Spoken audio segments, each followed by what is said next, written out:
Hi எல்லோருக்கும் வணக்கம். Idli, dosa, puri, chapati, appam, இடியாப்பம்ன்னு எல்லாத்தோடயும் set ஆகுற மாதிரி ஒரு குருமா ரெசிபி தாங்க பார்க்க போறோம்.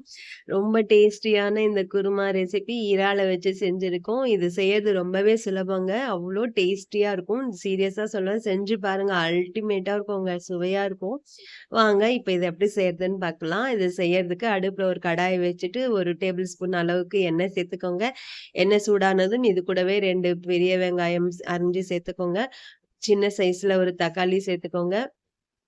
2 பச்சை மிளகாய், 1 இன்ச்சு சைஸ்ல இஞ்சி, ஒரு கைப்பிடி அளவுக்கு புதினா, கொஞ்சமா கொத்தமல்லி இலைகள், 4, 5 பல் பூண்டு சேர்த்து அடுப்ப மீடியம் ஃப்ளேம்லயே வச்சு நல்லா வதக்கிக்கோங்க. நல்லா வதங்கட்டும். இப்ப நல்லா வதங்கிருச்சு. இந்த அளவுக்கு வதங்குனா போதுங்க. இப்ப இத நல்லா ஆற வச்சு ஒரு மிக்ஸி ஜார்ல சேர்த்துக்கலாம். சேர்த்து இந்த அளவுக்கு ஃபைன் பேஸ்ட்டா அரைச்சு எடுத்துக்கோங்க. இப்ப அடுப்புல ஒரு கடாய் வச்சுட்டு 2 டேபிள் ஸ்பூன் அளவுக்கு எண்ணெய் சேர்த்துக்கோங்க. ஹோல் கரம் மசாலா ஆட் பண்ணிக்கலாம். 1/4 டீஸ்பூன் சோம்பு, சின்னதா ஒரு பட்டை, பிரிஞ்சி இலை,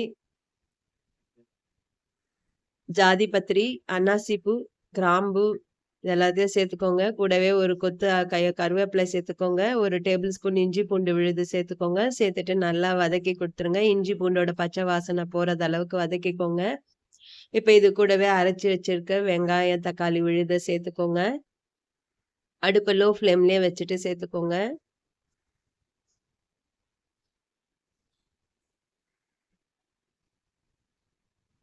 நல்லா கலரி குடுத்துருங்க. இப்ப இது கூடயே நல்லா கிளீன் பண்ணி வச்சிருக்கிற இறால சேர்த்துக்கோங்க. நான் 1 கப் இறால் சேர்த்திருக்கேன். நல்லா வதங்கட்டும். 2 நிமிஷத்திலே இது வதங்கிருங்க. ரொம்ப டைம் எடுத்துக்க வேண்டாம்.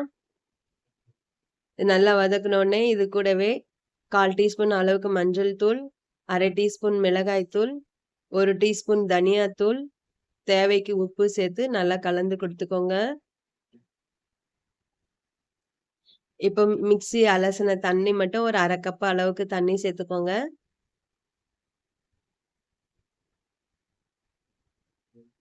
நல்லா வதங்கிருச்சு இப்போ. இப்ப தண்ணி சேர்த்துக்கலாம்.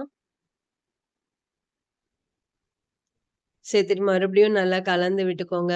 கலந்து விட்டுட்டு இந்த ஸ்டேஜ்ல உங்களுக்கு உப்புலாம் வேணும்னா எப்படி இருக்குன்னு செக் பண்ணிக்கோங்க.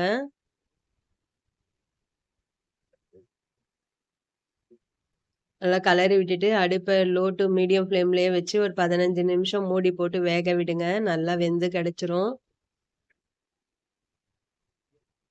நல்லா கொதிக்க ஆரம்பிச்சிருச்சு. இப்ப மூடி போட்டு 15 நிமிஷம் லோ ஃப்ளேம்லயே வச்சு குக் பண்ணிக்கோங்க.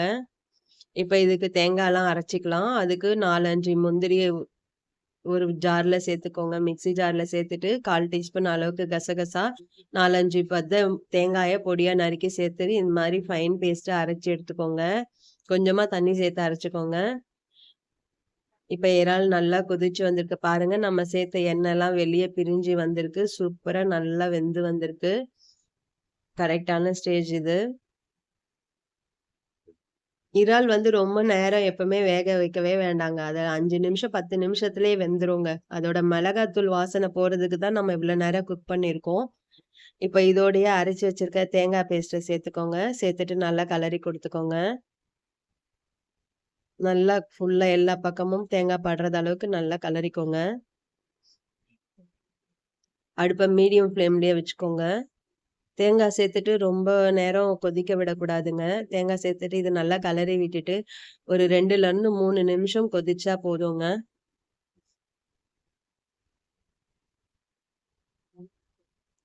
நல்லா கொதிக்க ஆரம்பிச்சிருச்சு. 2லருந்து 3 நிமிஷம் கொதிச்சதும் கேஸ் ஆஃப் பண்ணிடலாம். அவ்வளோதான். சூப்பரான இறால் குருமா தயாரா இருக்கு. நான் இன்னைக்கு சப்பாத்தியோட தான் சர்வ் பண்ண போறேன். நீங்களும் செஞ்சு பாருங்க. செஞ்சு பார்த்துட்டு எப்படி வந்ததுன்னு கமெண்ட் பண்ணுங்க. வீடியோ பிடிச்சிருந்தா லைக் பண்ணுங்க, ஷேர் பண்ணுங்க. இன்னும் நீங்க குக் வித் சுச்சினி சேனல் சப்ஸ்கிரைப் பண்ணலன்னா, சப்ஸ்கிரைப் பண்ணிக்கோங்க. மினிமம் குவான்டிட்டில செய்யும்போது, மேக்ஸிமம் லவோட செய்யும்போது சமையல் சுவையாவே இருக்கும். நாளைக்கு இன்னொரு வீடியோல சந்திக்கிறேன். பாய்.